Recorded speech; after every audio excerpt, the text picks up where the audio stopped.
The House of Mystery presents Inside Writing, the radio show where authors discuss their writing process in all genres.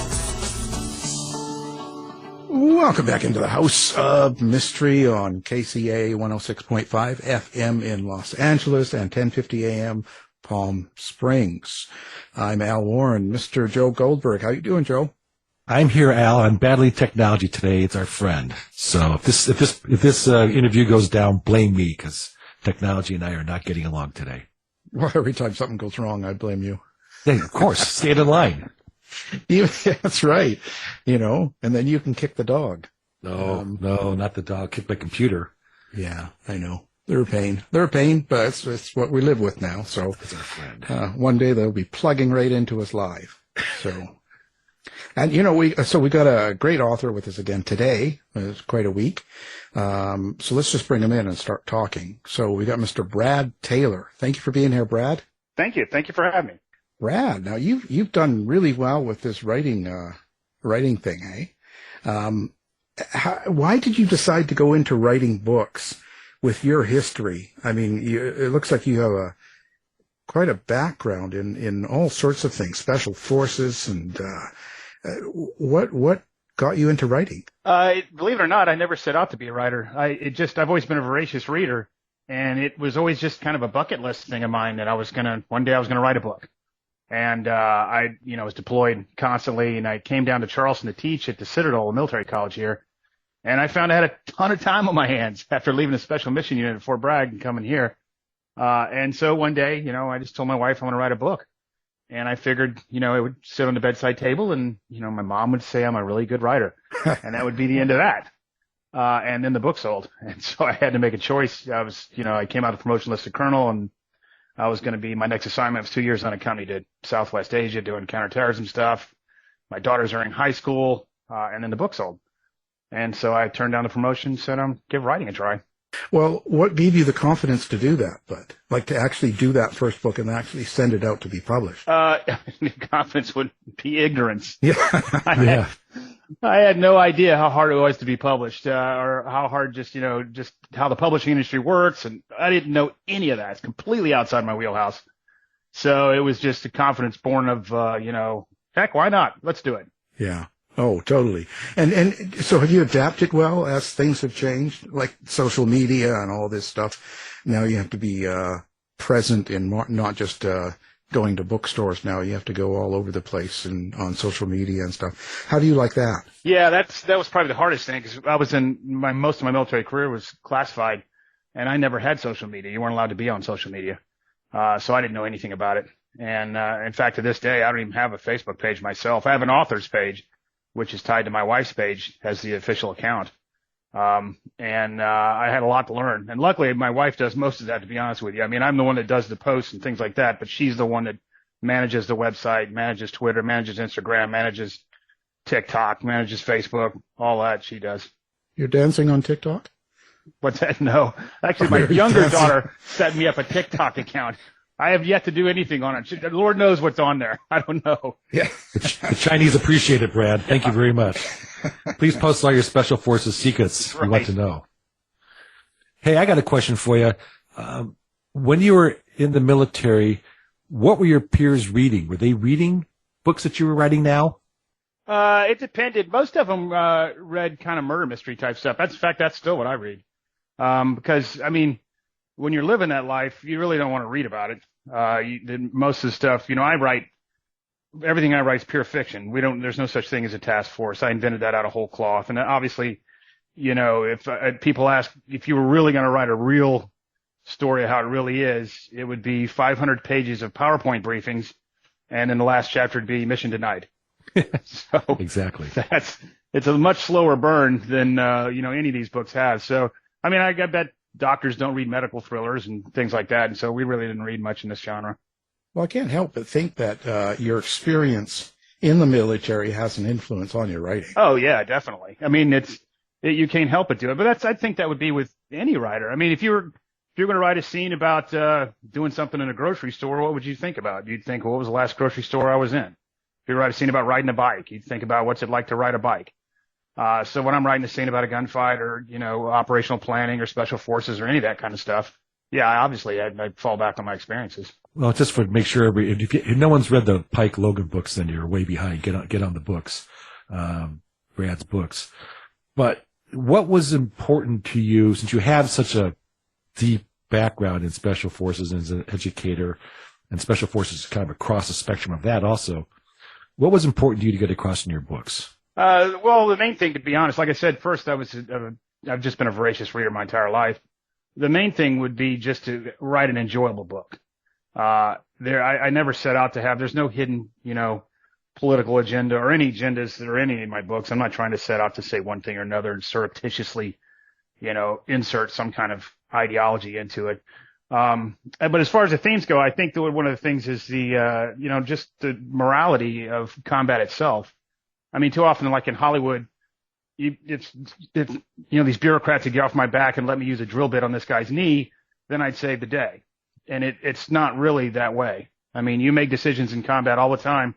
Sometimes those decisions are good and sometimes they're bad. You never make them for bad reasons, but you live with those decisions when they're done. There's an impact to doing combat. The hero is not always right. So what do you do to keep these books fresh? I mean, because this is book 17 in this series. So how do you keep the ideas coming? Is there a secret to it or something you draw from? No, I still do security consulting. So I have every morning I read feeds from all over the world of various things that are bubbling up. And sooner or later, something will strike my fancy. I'll see something and say, that would make a pretty good story. And so really, it's just the real world, things that are happening around the world all the time. For instance, in this book, the germ of the Devil's Ransom, the first thing that I started tracking on was there's a company called NSO in Israel that makes called Pegasus. And it's a zero-click malware package, meaning that most malware you get, it's like as John Podesta learned, you get an email that says, hey, your FedEx package is on the way, click here. If you didn't order a FedEx package, and you click on it and you get malware on your computer. Text comes into your phone saying your dental appointment's set, and you're like, I didn't go to a dental appointment. You click on the link, now you've got malware in your phone. Well, they invented a system where they could inject the malware into the phone, zero click, they call it, meaning all they need to know is your number. And that thing turns your phone into a surveillance device. They can turn the cameras on, turn the microphones on, go through your contacts, go through all the website pages you've been to, see all your pictures, just about anything, geolocate you using the GPS feature. So it's a real powerful system, and they said they would only sell it to so-called, I'm using air quotes, good guys. Well, now the drug cartels are using it. It's all over the place. And I read a story where the UAE, United Arab Emirates, were starting their own version of the NSA, and they were calling it Project Raven. And so in order to do that, as most people do in other countries, they just hired a bunch of expertise outside the country. And they hired a bunch of ex-NSA guys from the United States to set their program up. Well, then they started using Pegasus because they were deemed to be good guys. And they were injecting it into dissident groups and into journalists, into anybody they didn't like that was against the kingdom, they would start tracking them. And then they found out they were actually attacking United States citizens. And so the guys that actually set this program up that were actually United States citizens, ex-NSA guys, they all went to jail because they broke the law. United States law, not UAE law, but they broke United States law. I mean, Khashoggi, when he was murdered, they looked at his phone. He had Pegasus software on it. They were tracking him through Pegasus. And so that was a kind of a germ. I was like, man, that is an interesting story. And so I started doing more research on it. And I ran into the ransomware problem, which overtook the book. Pegasus is in the book, but it's only like a paragraph in the book now because ransomware is just this insidious problem that you never really hear about. If something happens, it's a life support activity. If a hospital gets hit, we had the Colonial Pipeline hit here a year and a half ago. The price of gas went up. The largest meat packer in the world was hit. That makes the news. But fully 80% of the people who get hit by ransomware don't ever admit it and don't call the FBI because they don't want to let it be known that they got hacked because it's embarrassing. And so they had, like if a bank gets hit, they're not going to say, hey, come on in and put your money in my bank. And by the way, we've got some Russian hackers running around our systems. And so they never say anything about it, but it's a huge problem. And so that's where I went with the book. Well, who resolves that problem? Well, this time it's Pike Logan, of course. That was my next question. So where does Pike Logan fit into this? Thank you very much for segueing. Well, the big problem with the ransomware problem set is that you're not going to get the criminals. All you can do is basically either get pay the ransomware off and get your computers unlocked, or whatever it is. Or sometimes the FBI is kind of lucky and they can get the Bitcoin back, that kind of stuff. But the people who are doing it, there's no threat to them. Their threat they have is either I'm not going to get my ransom, in which case I've wasted a couple hours of my life, or I'm going to get my ransom. I mean, we can put indictments out and say we want to arrest this Russian or this guy, but he's not coming to the United States. He's never going to get extradited. And so I thought, it'd be nice if you could put the fear of God into those guys and say, you've got skin in this game. If you hit something in the United States, we're not going to just try to get our money back. We're going to come after you. And that's where Pike Logan comes in, because these guys make the mistake of accidentally hitting Pike's company. How do you decide on what part of reality you're going to use in any of these books? Like you say, it's all fiction, but to make it like exciting and action adventure and for people to read, you have to have some sort of reality in there. Oh yeah. Like I said, the Taskforce is fiction, Pike Logan's fiction, but all of the novels are replete with factual based stuff. I mean, those three things I just read to you, the whole ransomware problem set, it's woven throughout there. Pegasus is a real thing. That's in the book. Ransomware is obviously a real thing. That's in the book. And as far as realism, in a set piece geographic set, if I can ever get on the ground, I definitely go do the book research. I mean, if you look at something in my book, if there's a bar that Pike goes into and has a gunfight, you can find that bar on Google. In this case, most of it's set in Croatia, and all those set pieces in Croatia I've been to and I've seen. And if Pike gets lost wandering around an alley, it's because I got lost wandering around an alley.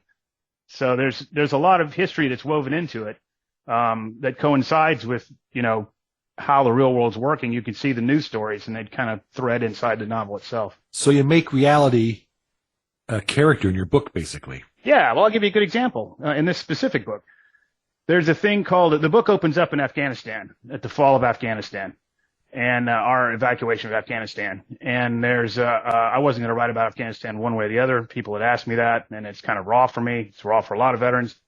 But I kept up with it. I had a lot of friends that were doing the evacuation. I knew who they were. And I ran across this story called the Bactrian Treasure, which is a real thing. In the late 70s, Russian archaeologists found these tombs in northern Afghanistan, and they were just chock full of treasure that was throughout the Silk Road. So they had, daggers from Serbia and emeralds from China and stuff from Greece. To this day, nobody knows who's in those tombs. But the treasure ended up being this Afghanistan kind of a, look what we have. It was their version of King Tut. And it was this huge wad of gold. Well, when the Soviets invaded, they had the big war. And then the Soviets left in 1989. So from late 70s to 89, the treasure stayed in the presidential palace. When the Soviets left in 89, the treasure disappeared. And everybody just assumed the Soviets took it with them on the way out the door. Said, this is our payment for coming. We're taking this with us. Then you fast forward 2001. We take over the Taliban, topple them.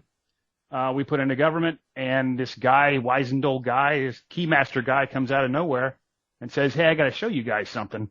And he takes a dedicated cell down to underneath the main bank vault in Kabul, and there's a hidden vault down there. And inside the vault is a Bactrian treasure.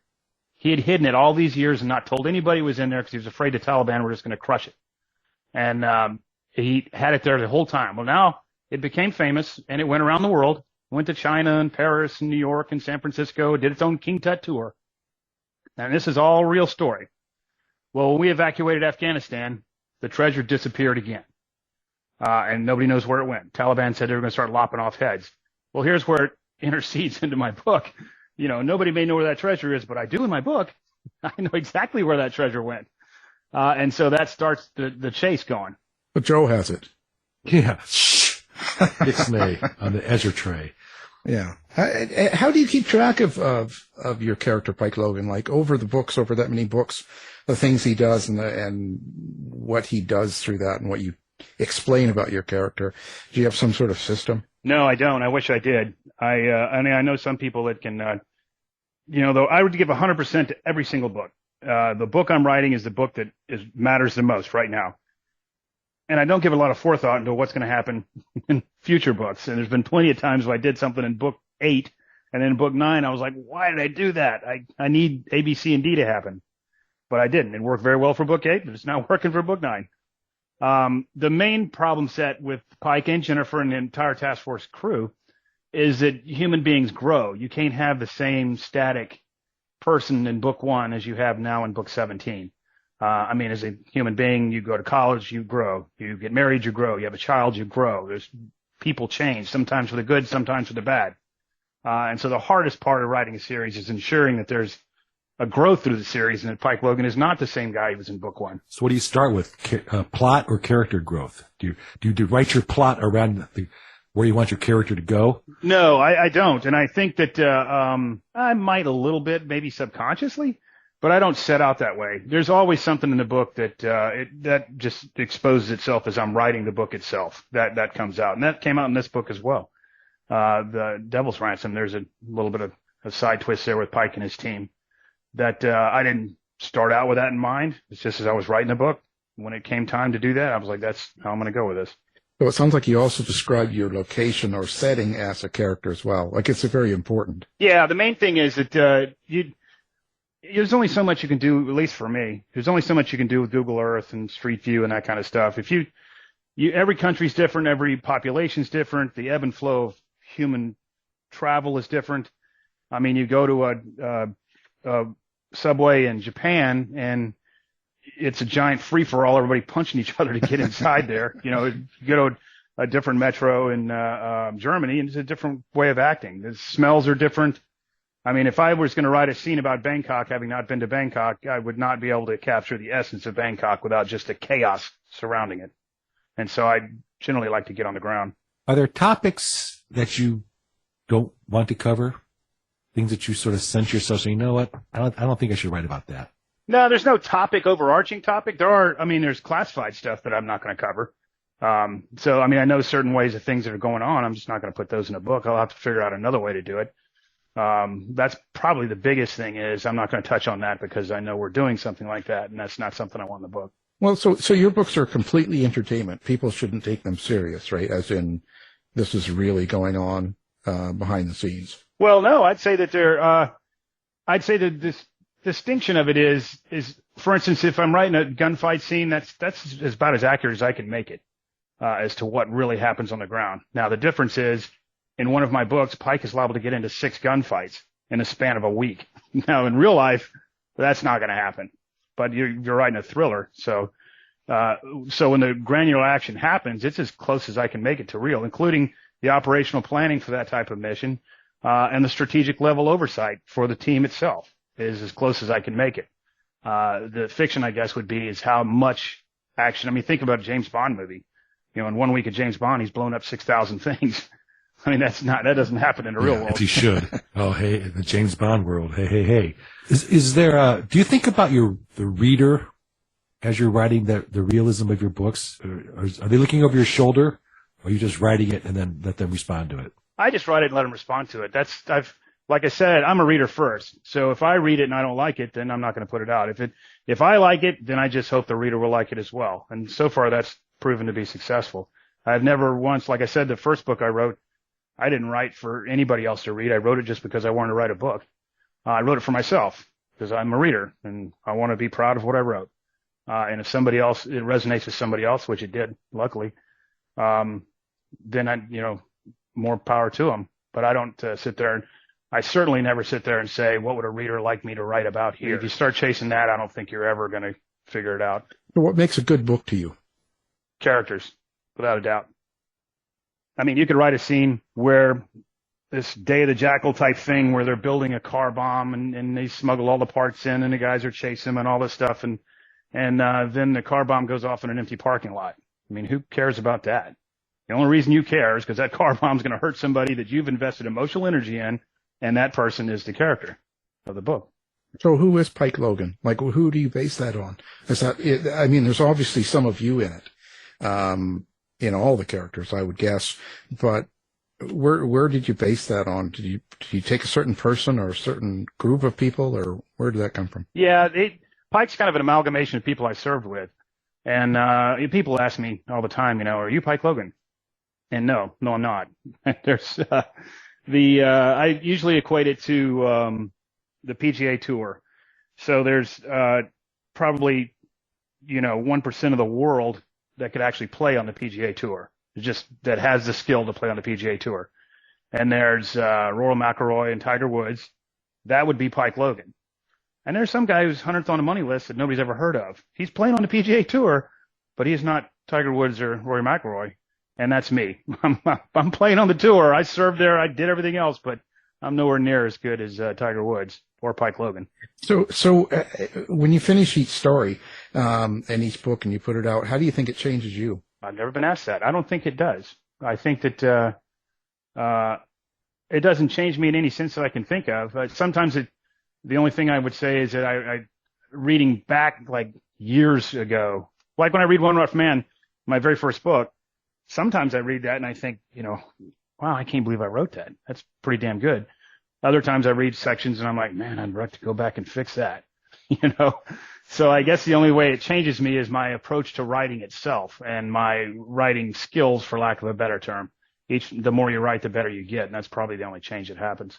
Did you think about or get a lot of feedback from your peers as you're writing, saying, "Oh, Brad, no, come on now, that would have never happened"? Or no, they had I still have a lot of people read it because I'm not an expert on everything, and so I've got luckily a huge wealth of people to write stuff. So, for instance, I'm a free fall parachutist, halo jumper, but I'm not a tandem jumper. And a tandem jumper means you're either jumping a person or a gigantic torpedo attached to your body.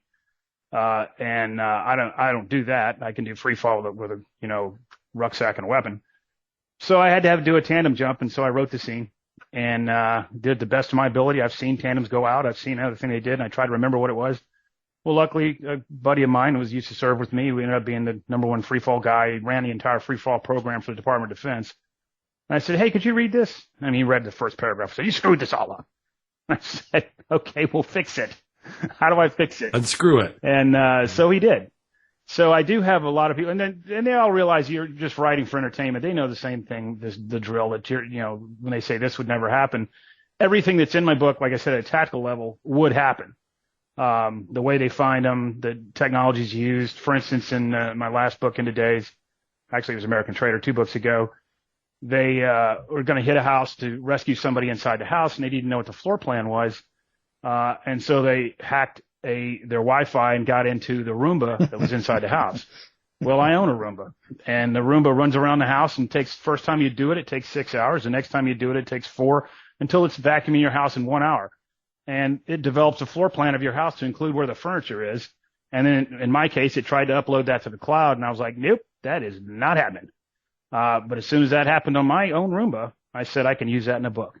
And so I did. I mean, that's realistic. It can absolutely happen. Greg Hurwitz's last book, they did it with a Japanese toilet Wi-Fi. Tell me about selling, marketing. There's a lot out there. You become a top-selling author. Is there anything about marketing that you don't like? I think that the one thing I don't like, but it's a necessary evil now, would be social media, because it becomes so proliferating. It's almost you've got to put a newsletter out. You've got to get on Facebook, Instagram, Twitter, all these other platforms, and you constantly have to develop content for that, because nobody wants to get something about my books every day. I mean, there's got to be some other reason why I'm going to Brad's Twitter page, besides, oh, look, he's got another book deal coming out. And so that just consumes an enormous amount of time trying to keep up with that, keep up the Joneses, I guess you'd say. So, violence on the page. Do you think about what you're going to write in these action scenes? Oh yeah, definitely. And sometimes I've been accused of using too much violence, and sometimes I've been accused of not having enough violence. And Enemy of Mine, the main bad guy, this is spoiler alert, it's my 3rd book, so if you haven't read it, I'm going to tell you what happens. So at the very climactic battle between Pike Logan and the bad guy, all it is a sentence that says, "And then I went to work," because Pike Logan's written in first person. I don't even put the fight on the scene. It's not on the page. That's all I said. And I thought that was perfect for that. Other ones that I have, there's some graphic violence in it, but it's always there for a reason. There's no gratuitous violence. I never put any violence on the page that I think, if I read it, and one problem with writing about violence is, or anything on an action scene, especially like for gunfights and things like that, I want the reader to be, I guess the best way to describe it is, you can be outside on the street corner and watch 2 cars run into each other. You've seen a car wreck. I would rather you be in the car that's getting in the wreck. that's much more exciting than watching from the street corner. And in order to do that, it's really hard to get the pace right so that the action is flowing in the reader's head, almost as a movie clip of what's going on. And so you can really slow it down if you put, too much violence in there, describing the impact of whatever's happening, whatever kinetic weapon you're using, a knife, a bullet, or whatever, that can slow the pace down. On the other hand, sometimes it's, for dramatic effect, it's really good to have that in there. But other things slow it down, and just, the descriptions you see in some books sometimes, if a guy pulls out a pistol and points it at Pike, I think the reader's got it. He's got a pistol and he's pointing at a Pike. If a guy reaches into his Kydex holster and pulls out a Glock 23 with an Armor hollow sight and his, two-handed grip with his Oakley sunglasses, I've just slowed everything down when I could have just said a pistol. And so it's a balance with me of what I'm going to put on the page. Do you visualize your books as you're writing them? Do you see it in your head? I do for a lot of the action stuff and the surveillance stuff and things like that. I have to visualize it, because the good thing about writing fiction is, I used to plan operations like this all the time. And the problem with doing that is you're dealing with the real world. So when I'm planning an operation with Pike and I'm like, well, wait a minute, they've got that back door. Somebody's got to be covering that back door, and I'm out of teammates. I've used everybody on the assault. I can't cover the back door. Well, I'm writing fiction. That back door no longer exists. So well done. I don't have to have that person there anymore. Delete key. Right. So where do you see yourself going? How long do you keep a series like this going? When do you know to stop or to do something different, or do you? I don't. I know a lot of writer friends, and I always, every time I get through talking with a writer friend, Mark Greaney or somebody like that, I'm thinking to myself, man, you really suck at this, because they're thinking, 4D chess, 8 moves ahead. I'm thinking this one book I'm writing right now. And so, I don't know the answer to that question. I guess I'll know it when I run into it. But until I do, I don't know. I don't have any plan in my head saying, at this juncture, I'm going to quit. So you're not like the big outliner and got it all planned out and all this stuff. It's more do it as you go. Well, I do. I don't outline the book per se, each individual book, chapter by chapter, saying chapter 1 is going to do this and chapter 2 is going to do that, and go all the way through. I know some writer friends of mine that actually put out 100-page outline before they start writing. And I'm like, that's a lot of wasted words, man. You could be pumping it out.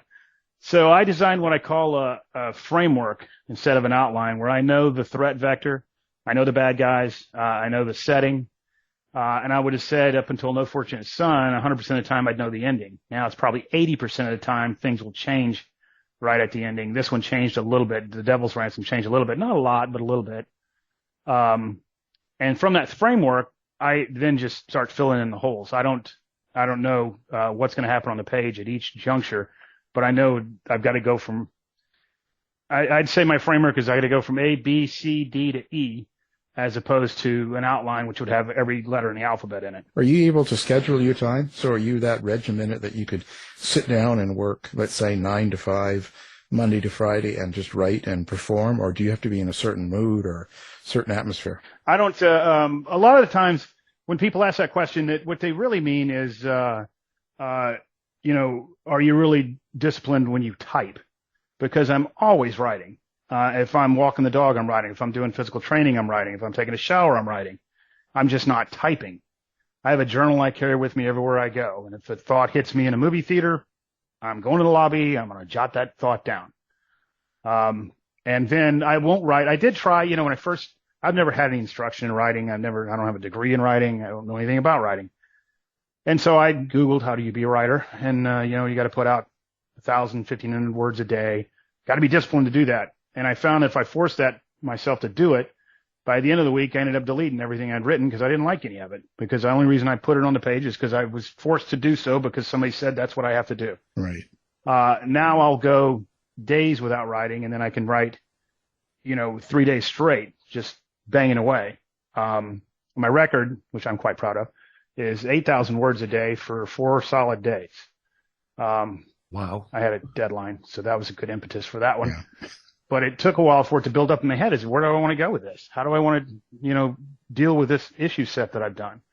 And so until I'm really ready to write, it's a waste of time for me to start typing.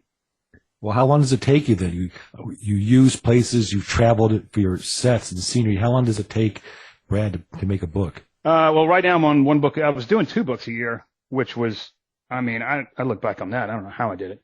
I did 2 books a year, 2 novellas a year, 2 book tours a year, 2 book research trips a year, and I was still doing security consulting, 3 or 4 security consulting trips a year. I don't know how I did it. I look back on that. I'm like, what am I thinking? Because now I'm writing 1 book a year, and Elaine's like, my wife's right now, you got a book due. You're not finishing your book. And I'm sitting on the couch eating Cheetos. Yeah, I'm thinking about it. It's on the list. It's on my list of things to do. Yeah, Right. yeah, I'm working. It's Don't bother me. yeah. So, what are your biggest influences? Other writers, or is there something you draw from? Well, I mean, we talked about it a little bit before, personal experience, obviously, for some of the sets, but my biggest influences as being able to write is definitely other writers. I read just about every genre there is. I mean, as a kid, I went through Ray Bradbury and Heinlein and all that, and J.R. Tolkien and Stephen King phase and Piers Anthony phase, and then went into John Sanford and Michael Connelly, and you name it. I've read them, and that's when I wrote my first book, I was kind of like, this is how I'm going to do this, because I'm basically, I guess, a good mimicker, as opposed to, I don't have any skill sets. Nobody's taught me how to write, except for the fact that I did a lot of reading. And what I liked as a reader was how I wanted to write my book, because I liked that. So therefore, I'll like this book if I write it that way. People ask me, I have Pike is in first person when he's on the page, and any other time he's not on the page, it's in third person. And I got asked, how'd you know to break that rule? You're not allowed to do first person and third person. It's either all first or it's all third. And my answer is, nobody told me that was a rule. If I knew that was a rule, I probably wouldn't have done it. Yeah. But I read Nelson DeMille and John Corey's books are like that. And I liked how that flowed. So that's what I stole. He did it that way. John Corey, when he's on the page, he's in first person, and then the bad guys are in third. And I liked how that flowed. So that's what I did. There's no great American novel inside, Brad. You don't want to say Pike's got to take a break here for a year and I'm going to write To Kill a Mockingbird. Well, I would like to say that Devil's Ransom is better than Kill a Mockingbird. Yeah, it's it's probably a right great there. American novel. Sorry about that. I didn't mean to offend you. Don't violence me. Well, so how do people find you and get a hold of you? Like, what you're on all social media, and you have a website? Yeah, they can go to the website at bradtaylorbooks.com, and there's an excerpt of every single book I've written. Not the novellas. I don't have an excerpt of those, but the full-length novels, there's an excerpt of every one of them. They can get a feel for, like The Devil's Ransom. They can read the first 4 chapters of that on the website. Why write novellas? Originally, I wrote the novella. I was trying to solve a problem. I couldn't figure out how to do a character, and I had this idea in my head, because there's only so much you can do in a full-length novel for character development. And so I was writing a novella just to kind of flesh out what happened. For instance, in between One Rough Man and All Necessary Force, their life goes on, and they're doing all this NATO counterterrorism stuff. But there's an unsung question at the end of One Rough Man of where they're going to find this temple in Guatemala. They never do it in the novels. But I said, I could write a little short story about how that happened, how that went down. And I did. I told you about, I do things that are 100% in a book, and then I regret doing them. Well, in Daughter of War, Amina is a Syrian refugee, 13-year-old Syrian refugee that crosses paths with Pike. When I originally wrote that book, this is another part of the framework story where things change. She was going to exit stage left at chapter 4. Her sole purpose in life was Pike was going to run into a cell phone she had stolen off a bad guy, and all he wants is a cell phone. He doesn't care about her. He wants a cell phone. Well, by the time I got to chapter 4, I liked her too much, and she ended up taking over the whole book. And it's one of the best books I've written. Well, at the end of that book, now I'm stuck with, we created Amina. She exists in the Pike Logan universe, and now what are you going to do? I mean, how's she going to fit into globe-trotting counter-terrorist guys? She's a 13-year-old. And so I wrote a novella about, okay, I got to figure out what she's going to do. And I wrote a little novella called Exit Fee, which is the last one I wrote. Actually, I just wrote one. It's not out yet, but the last one I wrote that's published. And that was to flesh out, okay, what is she going to do while they're doing all this other stuff? Of course, there's a lot of action adventure and shoot 'em up in it, but that was just for me in my own head. How do I figure this out? Pretty amazing. Well, so what's next? You got, after this book, what do you got? You got another one already in your mind or working out? Yeah, I'm working on one right now. In fact, like I said, Elaine says I'm late on it. You better get typing. Get to work. It's due pretty soon. And unfortunately I picked Ukraine which is the problem with writing current events is they're current. Yeah. And so I'm trying to decipher how that's going to go. It's not set in Ukraine. It's set. We've just got back from a book research trip to Copenhagen, Sweden, Estonia, Finland, Denmark, and just got back from that. So that's where the setting is. But I'm banging away on that right now. Yeah, I guess it must be quite a distraction with all the stuff going on with Ukraine and Russia. Yeah, well, that's the hardest part is there's certain set pieces in this novel that if they go wrong in the real world, then it's going to harm my book. But I think I've kind of predicted it okay. I mean, a good example, I wrote The Insider Threat when I was doing 2 books a year. You had to have, by the time I hit the end on one book at the 6-month mark and sent that thing in, they were saying, we need the title, jacket copy, your whole plot for your next book. I mean, like the next day. And the reason for that is because they had to put a catalog out. 6 months out, they send a catalog to libraries and bookstores and say, here's the books that we're putting out. Would you like to buy these books? Well, if you don't have something in there, nobody's going to buy your book.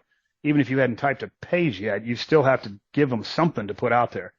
And I had nothing. I was running on empty at that point. And I said, I was doing a lot of work in the Middle East. And I said, yeah, there's this low-hanging fruit I could write about. This group called the Islamic State they're bringing in a bunch of foreign fighters. And it's a threat vector that nobody's ever looked at. If a couple of Americans or 4 or 5 Americans went over there with blue passports, I mean, blonde-haired, blue-eyed Americans with blue passports, went over and were trained up by the Islamic State and then set free to cause havoc, that would be a threat. And so that's what I went with. Well, halfway through writing that book, the Islamic State became ISIS and took over Mosul and half of Iraq and all of Syria. And I was like, oh, no. We're going to wipe them off the face of the earth. My book's not going to be worth anything. Yeah. Of course, that didn't happen. And it looked like, look how prescient Brad is. His book came out right when they took everything over. Yeah. But there's threats that are out there that I try to keep a pulse on and see which way they're going to go. And in this case, hopefully I'm predicting correctly which way Ukraine's going to grow. In a grand geostrategic sense, I don't mean, tactically, is this town going to fall or something like that. So there's a couple of things that could happen that if I guess wrong, then the book's going to look pretty ridiculous. Well, I guess you've never had it happen, but you know what I mean? It's come close, but you haven't had a book that you've had to not publish because of that. Well, no, I'd still publish it. It would just be, there's one thing that's going to happen. Sweden's going to join NATO, I think, before the book's publication. That is a factor, and that's part of the plot.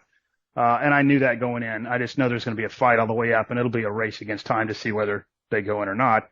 But they'll end up joining, and that's not going to hurt too bad. I mean, tactically, sometimes it affects me. There's a bomb maker in Yemen who's very, very famous bomb maker, at least to people like me.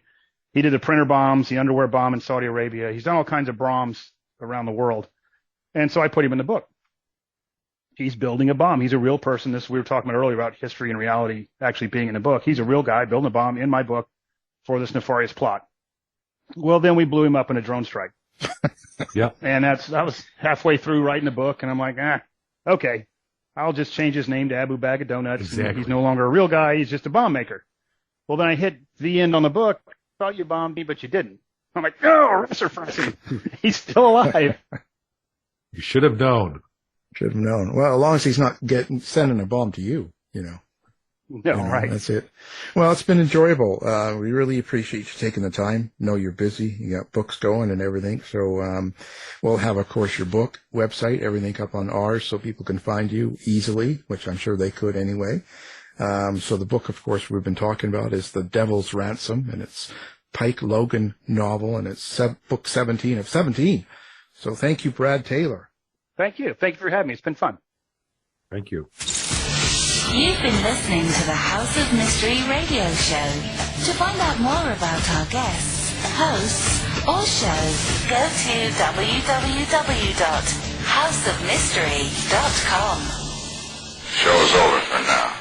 Was it as good for you as it was for me? Well, good night. This has been a production of Something Weird Media. I'll be back.